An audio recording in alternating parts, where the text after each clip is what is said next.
Bonjour à tous, je suis Arnaud Morand du groupe ICV sur Brignoles. Après toutes ces informations précieuses effectivement sur le vignoble et le raisin, c'est important de confronter, et je vais vous rassurer tout de suite, je vais bien affirmer, même si on ne s'est pas concerté avant, j'ai bien affirmé tout ce qui a été dit depuis ce début d'après-midi. Je vais vous parler des particularités un petit peu généralistes du millésime. Alors, c'est un petit peu généraliste parce que, effectivement, il reste quand même des hétérogénéités et des effets terroirs sur la Provence, même si l'effet climat maintenant est de plus en plus prépondérant, pardon. Voilà, j'ai fait une synthèse un petit peu globale. Donc, je vais déjà poser les bases et mettre un petit peu les objectifs que chacun se donne. Alors, j'ai aussi axé sur le rosé parce que c'est quand même maintenant actuellement l'essentiel de la production en Provence. Se donner les premiers objectifs, c'est la clé de réussite des rosés de Provence. On va axer ça sur 3 axes principaux que tout le monde connaît. Le premier, c'est la couleur. Des objectifs de couleur de plus en plus pâles, de plus en plus standardisés, malheureusement. Mais enfin, c'est comme ça, le marché veut ça. On a un deuxième axe très très important, c'est tout ce qui est potentiel aromatique. Un axe de maîtrise aussi important, et je vais vous montrer aussi quelque chose, c'est qu'il y a eu une grosse évolution des profils aromatiques depuis une vingtaine d'années.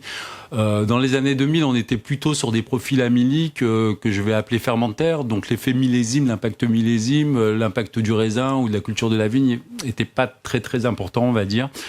On a eu une phase 2010 avec l'apparition d'éthioles à grande échelle.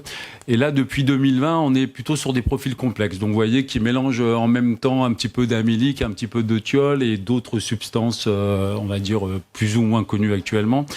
Mais on va dire l'avantage et l'inconvénient de ces profils, c'est qu'effectivement, ce sont des profils plus complexes, plus intéressants, mais aussi qui sont plus difficiles à mettre en œuvre et surtout complètement corrélés, on va dire, au millésime. On a parlé beaucoup depuis le début d'après-midi de l'azote, de la simulation d'azote. On parle aussi des notions de température. Donc tout ça, c'est particulièrement important pour réussir à faire des profils complexes, parce que ces profils complexes, on va le voir assez rapidement, mais sont corrélés à des précurseurs aromatiques qui sont dans le raisin. Et si on n'a pas ces précurseurs aromatiques ou si les conditions n'ont pas été favorables, forcément, le potentiel aromatique du raisin sera beaucoup plus faible. Un troisième axe qui est très important, qui est en dessous, qui s'est affiché, je vais revenir en arrière. On parle peut-être un peu moins au niveau de l'œnologie, mais qui est quand même important par la perception de ce que est un rosé de Provence. Un rosé de Provence, c'est un rosé qui est pâle, qui est aromatique, mais aussi qui a une perception en bouche avec des notes acidulées, des notions acidulées, de la rondeur et de la persistance. Et ça aussi, c'est notre rôle, c'est votre rôle de vinificateur et c'est notre rôle de consultant, de pas oublier ces troisième axe qui est quand même, qui nous distingue aussi de la concurrence. Voilà. Le millésime 2019, c'est une fois de plus un millésime, même s'il s'est passé dans très bonnes conditions, on va dire climatiques, c'était assez favorable, il n'y a pas eu trop d'eau, il faisait bon, il faisait doux. Ça, c'était le point positif, mais le point négatif, c'est que effectivement, c'était la demande de précision qu'a demandé ce millésime. Je vais le dire plusieurs fois, les impacts des coups de chaleur, les impacts des manques d'eau créent de plus en plus d'hétérogénéité. Ils créent des hétérogénéités par secteur, par terroir, par parcelle et même intraparcellaire. Effectivement, il existe pour tout profil aromatique des process de vinification, mais qui sont adaptés à un type de raisin. Si on mélange tous ces raisins et qu'on les ramasse n'importe comment, forcément, on n'aura pas de réussite. Tout ça fait que c'est de plus en plus compliqué d'avoir une véritable vision, une visibilité sur le vignoble, savoir ce qu'on a exactement dans sa parcelle. Et d'organiser les récoltes de ces parcelles. Une fois de plus, une grande place, ça fait des années qu'on le dit, mais sur la notion de référentiel de maturité, de contrôle de maturité, pour justement mieux anticiper cette hétérogénéité. Qui a battu des records pour cette année 2019, liés à ces stress atmosphériques, liés à ces stress hydriques.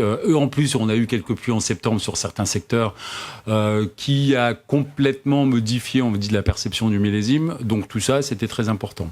On retrouve un petit peu ce qu'on a dit sur le résumé du millésime en bref, c'est-à-dire des baies petites, parce que par rapport à la croissance cellulaire, on l'a vu tout à l'heure, qui a été un peu pénalisée. Des baies colorées, alors aussi bien par la montée des polyphénols, mais aussi parce que les baies sont restées petites. On s'est retrouvé avec des baies assez colorées, qui étaient riches en alcool, pauvres en azote, ça on a vu un petit peu pourquoi.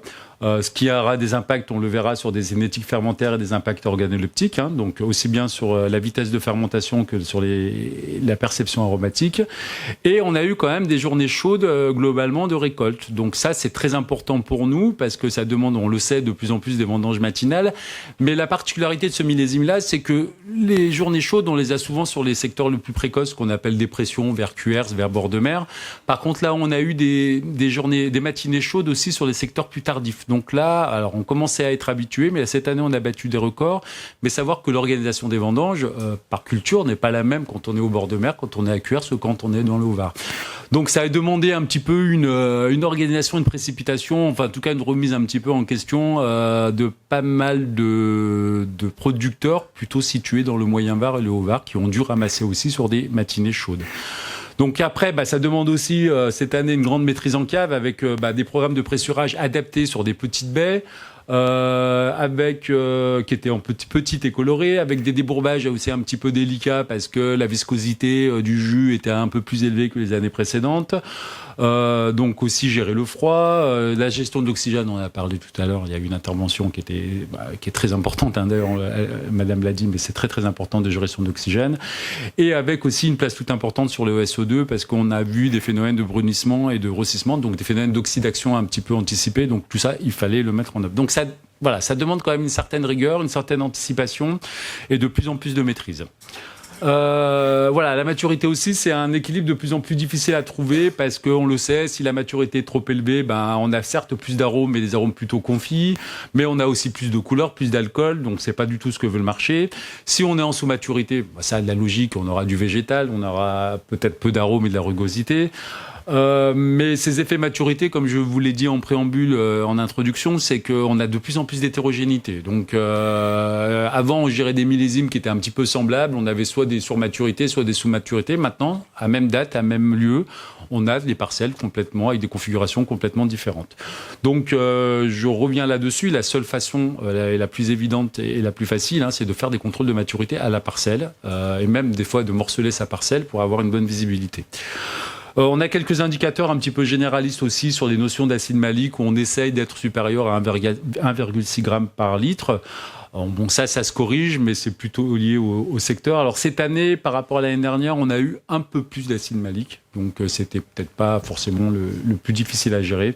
Et on a eu effectivement une montée d'alcool qui a été pas forcément très bien anticipée parce qu'on était parti sur un millésime un peu tardif avec le refroidissement au printemps. Et tout le monde est rentré. Et ça a été un petit peu la course et la précipitation parce que comme il faisait chaud, comme il y avait aussi des conditions favorables, il y a aussi bien des phénomènes de concentration ou d'accumulation en sucre qui fait qu'il a fallu se précipiter pour ramasser. Donc la maîtrise de la couleur, je reste là-dessus, c'est surtout de l'anticipation parce que même si mon travail d'œnologue c'est d'agir sur les mous, sur les vins, l'essentiel de la couleur se fait à la récolte, à la cueillette. C'est là où le levier est le plus important. Ça, il faut le tenir en tête. On a des outils pour corriger la couleur, mais c'est pas forcément le but et c'est pas le plus efficace. Donc les points clés, c'est quoi ? Les cépages, un choix de cépage, on le sait, il y a des cépages qui sont plus ou moins riches en polyphénol. C'est aussi un choix de rendement ou un rendement lié au millésime. C'est un niveau de maturité, mais c'est aussi des récoltes, des températures de récolte, des horaires de récolte, des rapidités de chantier. Ça, il faudra se poser de plus en plus de questions là-dessus. C'est aussi le transport. C'est là où on prend essentiellement de la couleur également. Donc, sur les capacités de remorque, de l'éloignement des quais. Alors, c'est pas très œnologique, c'est plus de la logistique. Mais maintenant, aussi, l'œnologie, c'est beaucoup de logistique pour les rosés. Ça, il faut pas l'oublier. Donc, après, on a des extractions des jus. Ça, c'est le temps, le taux de remplissage des pressoirs. Ça, c'est vital, surtout sur les grosses structures. Donc important d'avoir des vrais outils de planification pour ça, les types de programmes qu'on met en place, la protection contre l'oxygène, comme je vous en avais parlé juste à l'instant, qui est effectivement nécessaire, mais pas forcément, on va dire, la plus facile à mettre en œuvre et des fois la plus efficace. Donc ce petit graphique donne quelques informations un petit peu généralistes sur l'effet cépage que vous aurez sur l'évolution de teneur en anthocyane, donc de la couleur, et l'effet maturité. Effectivement, il y a certes, on le sait, c'est un petit peu des portes ouvertes, mais c'est important quand même de le préciser. Et voilà, donc effectivement, sur ce graphe-là, on voit bien que les cabernets ont plus de couleurs que des cinsault ou des grenaches. Là, il n'y a pas les cinsault, mais il y a une classification par cépage et il y a une classification par maturité. Donc, je vous présente rapidement un outil qui est pour nous maintenant vital, en tout cas pour les consultants. C'est justement la notion de couleur. Elle se passe de plus en plus dans les laboratoires par un outil qu'on appelle la chromamétrie, qui est juste une méthode d'analyse de la couleur, qui est assez fine, parce que vous le savez, le rosé, c'est des couleurs qui sont de plus en plus pâles, donc qui demandent beaucoup de précision. Donc la chromamétrie est un outil qu'on utilise depuis une quinzaine d'années maintenant, et qui en fait quoi? On mesure, le rosé, c'est fait à base de de rouge et de jaune. Donc on mesure cet axe principal et on place des points. Là, je vous ai mis, je ne sais pas si c'est très visible, mais des points verts et des points bleus. Donc là, ce sont des analyses de mou, c'est le mou qui sont rentrés après pressurage, où on a enlevé l'effet du SO2, parce que vous le savez, le SO2 décolore les mous. Donc l'œil est un mauvais indicateur, donc on enlève ce SO2 et on fait des mesures. Donc ce qu'il faut constater déjà, c'est qu'effectivement le millésime 2018 était plus pâle que le millésime 2019. Ça, c'est pas une surprise. On le voit sur plus vous êtes à droite, plus vous êtes rouge, et plus vous êtes en haut sur l'axe des ordonnées, plus vous êtes sur du jaune. Donc on voit qu'en 2019, on avait beaucoup plus de rouge, mais aussi beaucoup plus de jaune, qui était, on va dire, la découverte un petit peu du millésime. Le rouge, on s'y attendait, le jaune, pas forcément, parce qu'on n'a pas forcément la main, on n'a pas forcément des connaissances avant récolte là-dessus. Donc on voit effectivement cet indicateur-là qui correspond à ce qu'on a dit tout à l'heure, qui est lié aussi aux petites baies, aux températures élevées de récolte. Ça, ce sont des mous qui sont rentrés dans la cave. Donc si la température de récolte n'était pas favorable, forcément on a eu plus d'extraction de couleur. Donc c'est pas forcément lié au millésime, enfin au millésime raisin, mais au millésime récolte. Donc ça aussi, c'est très important. Ce qu'on voit aussi, là, ce qui est intéressant sur ce graphique, c'est que grosso modo, tout ce qui est sur la partie la plus à gauche, je sais pas comment ça marche, mais c'est en bas, ouais. La partie la plus à gauche là, ce sont les mous qui n'auraient potentiellement pas besoin de traitement. Ça, c'est une cave du Centre-Var, qui n'aurait pas besoin de traitement correctif. Et on voit que là-dessus, sur la partie moyenne, qui sont souvent les jus assez qualitatifs, ce sont des jus qui ont besoin de traitement classique de correction, mais qui ont quand même besoin de correction. Et à droite, vous avez tous les vins qui ont besoin de mou, qui ont besoin de corrections importantes. Donc, dans la façon, pour cette cave du Moyen Var, dans cette façon, on va dire, de récolter, on voit qu'en fait, il y a très peu de jus qui n'ont pas besoin de correction. Il y a quelques années, c'est des caves, il y a 4 ou 5 ans, on n'avait pas besoin de correction. Voilà. La récolte suffisait, les températures matinales suffisaient à ne pas devoir mettre en place de corrections pour corriger la couleur. Et maintenant, c'est devenu, on le voit, 2018 a été le cas, 2009 sera le cas, enfin a été le cas aussi. Donc on a un effet répétitif de situations qu'on retrouvait essentiellement sur le bord de mer ou dans la zone de dépression. Donc c'est en train de monter, tout simplement. Sauf qu'effectivement, le bord de mer et la zone de dépression, comme je vous l'ai dit en introduction, ils sont habitués à ça depuis 20 ans. Tandis que là, ça arrive de façon un petit peu nouvelle. Donc il faudra quand même bien surveiller ça pour les caves qui n'ont pas été habitués à récolter sur des matinées qui sont chaudes. Donc voilà, j'ai des indicateurs, je ne vais pas rentrer en détail, mais on a toute une cartographie de la couleur et de la chromamétrie pour pouvoir avoir pour ça qu'on fait des analyses sur tous les mous.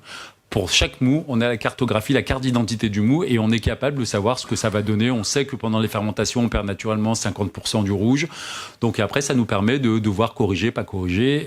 Donc ça, c'est aussi très important parce qu'on navigue plus à vue, on navigue à la cuve. Et quand on sait maintenant la demande et l'attente qu'il y a de la clientèle sur les côtes de Provence et le prix des côtes de Provence actuellement, je veux dire, on peut plus se permettre de se fier au hasard. Donc on a ces outils-là sur la couleur. Deuxième axe important qui va peut-être aller un petit peu plus vite, c'est la maîtrise justement aromatique. Je vous ai parlé tout à l'heure de notion de vin complexe qui fait un socle assez important au thiol. Alors on peut apprécier le thiol, on peut pas ne pas apprécier le thiol, mais en tout cas sur le marché, c'est des produits qui sont demandés. Donc vous le savez, les thiols sont des précurseurs aromatiques que l'on trouve dans les cépages, qui est lié au cépage. Par exemple, on en trouve particulièrement, la Syrah est particulièrement riche en thiol, le Rolle est particulièrement riche en thiol, le Grenache aussi. Il y a des cépages moins intéressants comme le Cinsault et le Carignan, par exemple. Mais tous les cépages ont des précurseurs aromatiques. Bon, le seul inconvénient de tout ça, c'est que ces précurseurs aromatiques sont repris par les levures, donc pendant la fermentation alcoolique, et vont donner ces arômes thiolés, donc on va sentir. On ne sent pas dans un raisin ce qu'on sent dans un vin. Par contre, il n'y a que 10% de rendement. Donc l'idée aussi des œnologues, c'est d'avoir des rendements un peu plus importants pour essayer de perdre un minimum de ces potentiels aromatiques, enfin de ces précurseurs aromatiques qu'on a dans le raisin. Alors ces précurseurs aromatiques, ils sont lié à beaucoup de choses. Mais par exemple, on le voit, ils évoluent au cours de la maturation. Donc, il y a plusieurs types de familles aromatiques. Mais ce qui va nous intéresser là, particulièrement, par exemple, c'est les thiols. Et on voit qu'il y a un pic à un moment maximal qui arrive plutôt en début de maturation. Donc, on dit dans la culture et dans la bibliographie que ce n'est pas nécessaire de ramasser des vins en surmaturité pour avoir des vins aromatiques. Donc là, on le voit sur ce graphique-là. Mais ce qu'on s'aperçoit aussi, c'est que ils ont un pic maximal en fin de nuit. Voilà. Donc ça, c'est important. Ça confirme aussi que le fait de récolter le début de matinée, fin de nuit, début de matinée, on le fait pour des notions de température et de couleur, mais ça peut être aussi favorable pour les notes aromatiques. Donc je parle de ça parce que c'est vraiment une spécificité de la Provence. Pour l'instant, il y a encore très peu de régions en France et dans le monde qui fait des rosés et qui travaillent comme de la façon dont on fait, avec des horaires très très tôt le matin et puis des fenêtres d'ouverture de cave de plus en plus rétrécies. Donc c'est une chance aussi, voilà, de ramasser le matin. Bon, je vais rester en classique. Donc là, je reviens sur le millésime, plus ou moins sur ces précurseurs aromatiques, c'est-à-dire que ces précurseurs aromatiques, ils sont liés au millésime, tout simplement aussi parce qu'ils sont liés à la source azotée, à la puissance azotée du millésime, et à la notion de stress hydrique. Et le stress hydrique et les carences azotées, sont particulièrement défavorables aux précurseurs aromatiques, qui sont des composés soufrés cystéinés. Donc cette année, autant vous dire que c'était pas forcément gagné.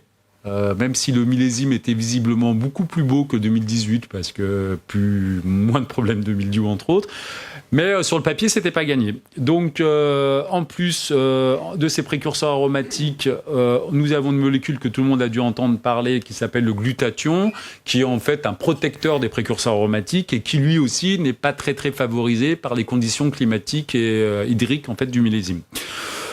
Donc, juste pour un mot, il existe quand même des méthodes pour compenser ça, qui vont peut-être être jugées comme artificielles, mais vous avez certainement entendu parler de la pulvérisation de foliaire azotée. Je vous en parle parce que ça prend une ampleur très importante, c'est plus que de la généralisation maintenant, mais on sait que pour booster un petit peu ces raisins en arôme, on a des solutions qui s'appellent la pulvérisation foliaire azotée, qui consiste à pulvériser sur le feuillage au moment de la véraison, en encadrement véraison, une solution riche en azote ou riche en azote et en soufre pour, de façon artificielle, on va dire, stimuler la plante pour qu'elle assimile de l'azote et que cet azote, après, se transforme en précurseur aromatique. Alors, je vous ai simplifié, c'est un petit peu plus complexe que ça, mais je vous en parle actuellement. C'est pas une méthode nouvelle, qui avait été même testée par le Centre du Rosé maintenant il y a 7-8 ans, mais c'est une méthode qui a tendance à se systématiser, à se généraliser et qui peut-être peut compenser aussi certaines carences du millésime par rapport justement à ce problème azote qu'on peut rencontrer, à ces problèmes hydriques. Donc ça fonctionne, il n'y a pas besoin de le démontrer, voilà, ça fonctionne. Mais après, à mettre en place. Alors il y a eu des doutes cette année, le fait que justement qu'on ait ce coup de chaud à encadrement véraison, on s'est posé la question, est-ce que la vigne va pouvoir quand même assimiler ces pulvérisations foliaires? Bon, on semblerait que ça a été fait, en tout cas sur les contrôles de maturité, on a pu voir que la vigne a réussi quand même à absorber une partie de nos pulvérisations foliaires azotées. Donc je reviens sur la notion d'azote rapidement. Donc l'azote dans le raisin, dans le mousse, c'est deux choses. C'est la fermentation alcoolique. Donc on le sait, cette année, on était pratiquement à 25% en moyenne de moins en niveau d'azote assimilable que les années précédentes. Mais même des fois beaucoup moins. Et moi, j'ai battu de records, on va dire, de petits tests. On était sur certains mous à 60 mg. Donc par litre, autant vous dire qu'à 60 mg, on ne peut pas faire monter un vin à 14-15 degrés, enfin même pas à 14, même à 13 degrés. Donc tout ça, ça se compense. Donc je ne vais pas rentrer en détail, il y a des stratégies à azoter en fonction du niveau de carence. Donc on compense, donc ça c'est fait. Alors ce qui est intéressant pour nous en Provence, c'est que cette compensation-là, elle va aussi nous aider par rapport justement à la notion de thiol aromatique. Parce que la fermentation alcoolique, elle va récupérer, enfin les levures vont récupérer nos précurseurs aromatiques et vont avoir besoin d'azote pour travailler tout ça. Donc on a aussi compensé avec des formes qu'on appelle organiques d'azote. Donc ça aussi, c'est un travail qui doit être fait en finesse, ça demande de l'analyse, ça demande de la réactivité. Mais ce qui nous a permis certainement, d'une façon globale, sur l'ensemble du millésime, et quels que soient, on va dire, les cabinets, quels que soient les œnologues, de compenser peut-être justement ces lacunes qu'on avait pu sentir sur les contrôles de maturité et sur l'effet millésime du climat. Donc ça devient de plus en plus pointu, hein, vous voyez, il n'y a rien, enfin je veux dire, même si le rosé reste un produit de terroir, c'est un produit, on voit, de plus en plus technologique, en tout cas si on veut cadrer avec le marché. Donc après dernière diapositive, enfin pas dernière diapositive, mais je vous ai parlé en préambule des bouches. Là, c'était surtout cette année peut-être des problèmes d'acidification qui se font sur jus ou sur vin. Donc c'était souvent nécessaire aussi parce qu'on le regarde de plus en plus. C'était des choses avant, les acidités, on les subissait un peu. Maintenant, effectivement, on voit que quels que soient les profils de vin, quels que soient les secteurs, on a tendance à rattraper. Par exemple, le bord de mer rattrape les notions d'acidité de la Sainte-Victoire parce que la Sainte-Victoire reste aussi une référence sur cet équilibre en bouche. Donc maintenant, le travail d'acidification en cave se fait de plus en plus de façon courante et systématique. Donc on a des indicateurs, on essaye d'avoir des objectifs d'acidité totale supérieurs à 3,5 par exemple, avec des acidités maliques supérieures à 1,6. Donc l'idée effectivement c'est d'essayer, s'il y a des carences en acide, c'est d'essayer de le faire le plus tôt possible parce que l'acidification a aussi des rôles microbiologiques en œnologie. Donc tout ça, voilà, c'est du travail dont on se penche et qui fait partie maintenant de la technicité de ces millésimes de plus en plus biscornus, on va dire, de plus en plus hétérogènes, donc un peu compliqués. Voilà, donc dernière petite information, parce que cette année on l'a mis en place à grande échelle et ça a bien fonctionné. Comme je vous l'ai dit, moi ce qui fait la particularité de ces derniers millésimes, c'est pas le fait que ça soit des raisins un petit peu particuliers, c'est cette hétérogénéité qui nous devient un peu compliqué. Voilà, on peut mettre des process en place pour n'importe quel type de raisin, même des raisins altérés, on va dire, il n'y a pas de souci. Par contre, chaque raisin doit avoir son process. Et quand on n'a pas de visibilité au vignoble, effectivement, on ne peut pas travailler de façon sereine et de façon efficace. Donc ça, c'est quelque chose on n'est pas le seul à le faire. Et puis voilà, c'est une cartographie en fait qui permet par du proche infrarouge, de déterminer des zones de parcelles et de gommer des hétérogénéités tout simplement en ayant la possibilité, grâce à des photos satellites, de faire ce qu'on appelle des îlotages, des sélections parcellaires mais à très grande échelle. Donc ça, je pense que cet outil-là ou d'autres outils, ayez ça en tête, c'est la notion justement de sélection parcellaire, d'îlotage qui va conditionner certainement les réussites des prochains millésimes. Voilà, donc ça a été pas expérimenté parce que c'est à grande échelle cette année sur l'essai d'aiguille qui a pu réussir à créer de façon rapide et efficace des sélections pour faire des blancs et des rosés. Donc je voulais vous en parler parce que c'était un petit peu la nouveauté du millésime. Voilà, je vous remercie de votre attention.